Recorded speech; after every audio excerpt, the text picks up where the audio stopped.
Well, I finally had time to play on the new map and play as the killer and new victim. And today I'm going to tell you what I think about these things. Is it worth buying the new killer and victim, first of all? And also, how is the new map? Is it something that was worth the wait in a way? And so I want to answer all this stuff, plus a lot more. Some other things that they fixed in the game or added to the game that I think are either positive or negative changes. And so, of course, I want to hear from y'all. If you've played the update so far, let me know what you think. If you played the new map or whatever, let me know that stuff as well. And if you like the content I'm doing here, consider subscribing. Let's go ahead and get into it. Let's go ahead and start with the biggest part of this video, in my opinion, which is the new map. Nancy's house is wild. The first floor is kind of half basement, half family house in a way, with your typical psycho killer decor everywhere. You know, there's corpses watching TVs, there's skull heads on the wall, and of course they have their own cutting room as well. And so you kind of get a mixture of these things down there. One thing I will say is there are a lot more ladder exits in this one. Not all of them are ladders, but a lot of them are. And of course you do have a basement exit down there as well. Now when you come up to the second floor, which is the living area of Nancy's house, it looks immaculate. So it really helps tell the story of who Nancy is. You know, she kind of uses this nice old lady persona, get you into the house, and then once you get downstairs, you realize that this is not a normal house in Texas.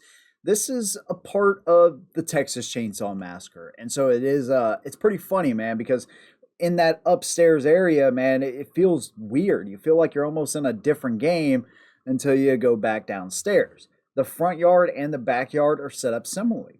In the front yard, you have some nice sunflowers, a white picket fence, and then you walk down the driveway, and that's where, again, it's just kind of a controlled disaster in a way. It is a maze of old cars, couple of wooden bridges, sheds in the back.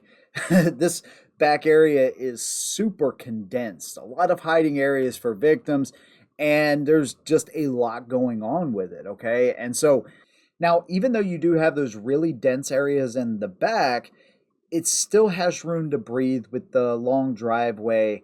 The house is kind of the same way, you know, everything doesn't seem all packed together like in some maps, thinking slaughterhouse, you know, where, you know, everything is so tightly packed in there. So I do like the layout of the map. I think it's really smart. And if you've ever been one of those people, you're like, man, I'd like to see a 4v4 mode or even a 5v5 mode, which is absolutely insane. This would be the map to do it on because it is big enough, I think, where you could definitely pull 4v4 off for sure. And so I like how it's just a little bit bigger, but again, you still have those tight areas in the backyard that make it feel very similar to the other maps.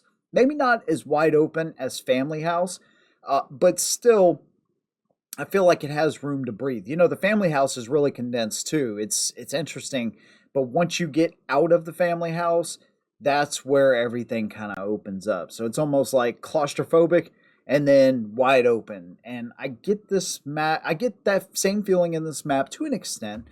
Maybe not as much as Family House, but still a pretty smart design, I think.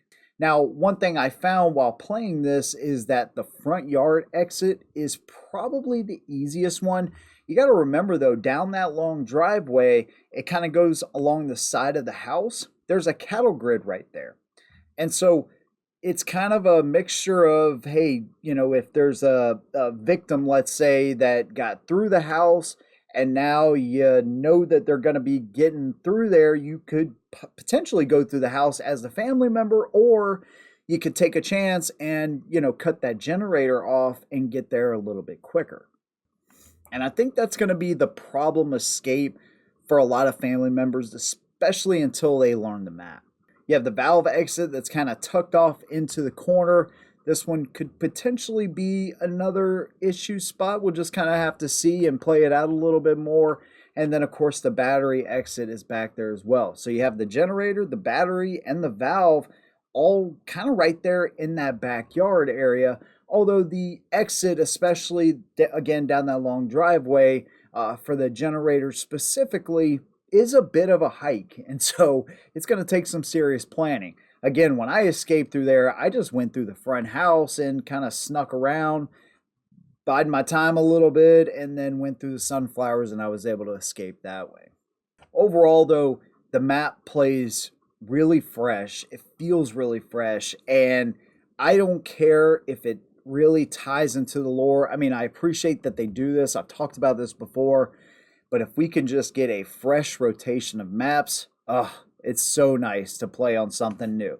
And, look, it's been 3 months. Is that a really long time for a company like Gun to come out with a new map and new content? Not really. But still, it is really nice to play on something different. Now, I feel like the map weighting is actually doing a pretty decent job. I mean, out of every 10 games, I'm probably playing it maybe 2 to 3 times. So that's almost a third of the time. And so I feel like it's doing a pretty decent job. Of course, you'd like to play the map over and over, but I know that they don't want it to become too old too quickly, especially since so many people have been asking for it. So that's the map, man. I think a lot of people are going to enjoy it. And I think overall, the design elements and everything to it fit very well in with the family. I still haven't found Maria Flores, by the way. I found a missing poster of her, but I haven't found her. So I'm interested to see where she actually is, or if she's even in this at all. But I had heard that we would be able to find her. So we'll be on the lookout for that. Now, what about the new killer and victim? Are they worth buying? I'll start with Danny. To me, from what I've seen so far, you have to inspect a lot of items to be able to build up his ability. So I still need to spend a little bit more time with him and actually figure out his character to see if he's worth buying or not. Obviously, he can upgrade his ability. So, it will actually give you up to, I think, 60% more knowledge whenever you inspect an item, if you go straight up the middle on the ability skill tree. So that may help things. And, I'll just kind of have to see. As far as right now, I don't really have an opinion on Danny. I think he's a cool character. I appreciate that they threw him in there. He is $10, by the way, and so is Nancy. At this time, though, I just don't know if he's worth it, and I don't want to give a good or bad opinion of him. Now, Black Nancy is an absolute psycho, and I love her. I think she's awesome. I think she fits into the game perfectly. I mean, they couldn't have picked a more perfect character. And when I say I don't care if it fits into the story or not, I really do. I just want to see more fresh maps and ideas. So if it doesn't fully tie in, that's what I mean by that, okay? It's kind of cool that she's Johnny's guardian, so you get a little bit of a backstory there. Just be patient, Johnny. We'll find her. But let me just say, the bitch is crazy. I mean, and she seems really nice, but she is just absolutely nuts. One game I played with her, I was covered from head to toe in frickin' blood. And I mean, she's pretty nuts. Now, her ability is pretty straightforward. You are able to actually see a blurry perspective of one of the victims. Now, I don't know how this is chosen. When you have all 4 victims alive, maybe whoever's making the most noise, I'm not really quite sure. But at the same time, you get a very blurry image, third-person perspective of that character that you're looking at. And then you'll be stunned for a few seconds after you actually use it. It's a pretty powerful tool. It helped me at least in one game so far. Sometimes it's really tough to tell where those victims are at, but then other times you're like, oh, okay, I see a well right here. And so I can kind of pinpoint where they are. Now, it doesn't mark them like Cook's ability marks them, but it does show you that, hey, you've been marked by Nancy. Overall, I like her character. I like her demeanor. I like her voice lines. I like the dialogue. I like her ability. She's just slow. Just like Cook, she is awfully slow. And so there's that. I mean, what do you expect? She's kind of an old woman, so I tried to bump up her endurance a little bit. She has good stamina. She's just kind of slow. So there you go. I really like her. I think she's worth a buy. Trying her out, listening to her funny voice lines. It's pretty freaking awesome. I've noticed that with the way they're doing pregame lobbies, when 5 out of 7 people actually ready up, that the matches get in much quicker. Now, getting in as victims still takes much longer than it does as the family. And another issue I noticed is like, let's say you have 5 people that are readied up in a full lobby. If one of those 5 people hits the unready button, the timer goes back up to like 2 minutes or whatever it was at previously, I guess. So that's something. I don't know if they can lock it in or whatever, but if you have somebody that just wants to be a dick and they're the, one of those 5 that's ready and just, keep hitting it, I don't know, unless another player readies their character up. But anyways, it does seem like the pregame lobbies have been sped up quite a bit when you get, normal people you're playing with. The gas station exit is not actually closed off like I thought it would be. Now, they may be doing some kind of update, but I'm almost 100% positive they said there would be an electric fence there or electric gate. There's definitely a gate, and it definitely has to be unlocked, right?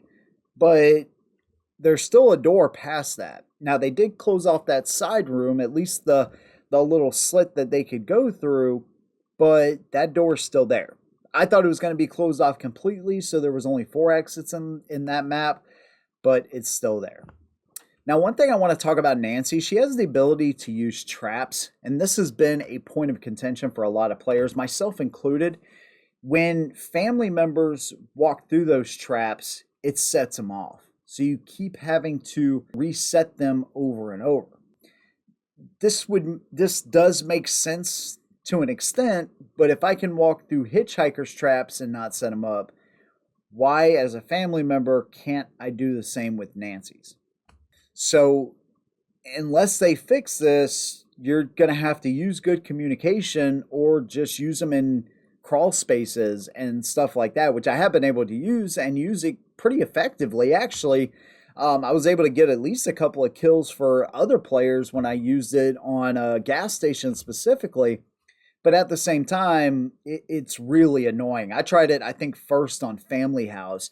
Was the very first map that I had as her, and I was placing them in high traffic areas, and I was telling my team, hey, sorry guys, I'm trying to figure this out. I would ask them, hey, walk through this, see if it will destroy it, and then, all that kind of stuff, and we just kind of figured it out that way. But either way, I just think the family should be able to go right through them, but it's a really solid play. Like, especially you have that side garden on the Family House, you can close that exit off right there. Now, as a family member, I have not come across these yet. Let me know down below if you have, and let me know if they can actually be unpicked or disabled in some kind of way. I'm really interested to see that. They added some new blood mechanics too. It's kind of a subtle change, but I don't know. Some of the victims seem like they get cut up in different places now. This is actually what you're watching right here is a perfect example. I take Connie to the gallows on the new map, and she has like this big scar on her face. And I've played a ton as Leatherface. And so I've killed victims any way you can. I've slashed them everywhere you can. And this is definitely a new scar, no doubt about it. So there's something new there with the blood mechanics or the hit boxes or something. So it's pretty cool, pretty brutal, but at the same time, that's definitely changed. Also, as victims, when you are making a bunch of noise as a victim, you're going to have a kind of noisemaker follow you for, 2 or 3 seconds after you've made that initial noise. Everything except doors, of course. So that's good to see, man. People are playing much stealthier now. There's the cooldown, the 60-second cooldown in the beginning of the game. And so that means, hey, I'm playing as Bubba. I'm not going to get stunned instantly by Leland, or Connie's not going to be able to break a lock instantly. So it gives the game a little bit more time to breathe and kind of open up, right? And I will tell you, now this is because, it was first day playing the new map, first and second day playing the new map. People haven't quite learned it yet. Not everybody's learned it yet, I should say. I've seen some people speed running the map already, but once you get players to the point where we figure everything out, it'll pick up a little bit, I'm sure. But the games I've played today and yesterday seemed much slower pace. I mean, where they were lasting sometimes 10 and 15 minutes, it was actually kind of nice. And those are my favorite types of games, when everything's kind of played stealthy and it is truly like hide and seek. course, a deadlier version of that, but I really appreciated those games that I've been able to play the past couple of days. By the way, games without Leatherface feel really weird. I mean, I knew it was going to be different, but playing as the victim, it's quiet, like almost too quiet, and it's eerie and weird. And I don't know how to feel about it just yet. You don't hear the chainsaw going off every few seconds. It was kind of nice, to be honest with you. Playing as a victim, you can kind of get your thoughts together and just, kind of play stealthy or whatever. That's the way I play, anyways. And I don't know, man, it felt weird. I know Mrs. Hexshot definitely appreciates not playing with him because she has a tough time with Leatherface. But anyways, if you see Hexshot 87 got executed like within the first minute of the game, I can almost guarantee you it's Mrs. Hexshot playing. I'm just throwing that out there. But she's been trying to learn this game. It's pretty funny. And overall, it's just a really different, quiet, weird experience when Leatherface isn't there. But again, I play with Leatherface. I'll continue to play with him because I really like his character. But those games without him, sure, they're going quicker. I've played in quite a few of them now where nobody wanted to play as Leatherface. I was playing as the victim, or Mrs. Hexshot was playing as a victim, and hey, there you go. It's different, man, for sure. You have the boxes that can't be destroyed, and so it's going to be tougher on those teams, I believe, that play without Leatherface, especially on this new map right now.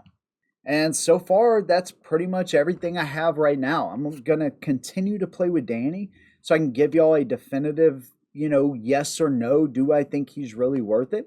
Right now, I would just say no because it seems so long and you have to inspect so many items to be able to use his ability. Doesn't really seem worth it, but that's a pretty strong ability in and of itself, being able to, hack exits and stuff like that, and they can't be closed by the family. Maybe that's why they did it.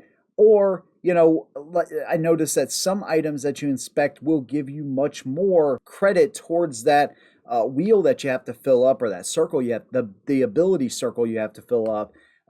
So maybe you just need to inspect bigger and better items. So there's that too. Again, I just got to figure them out a little bit more. I'd love to hear your experience with the new map, the new killer, the new victim. Let me know down below. If you like what I do, consider subscribing. See you on the next one. And as always, hold 'em down.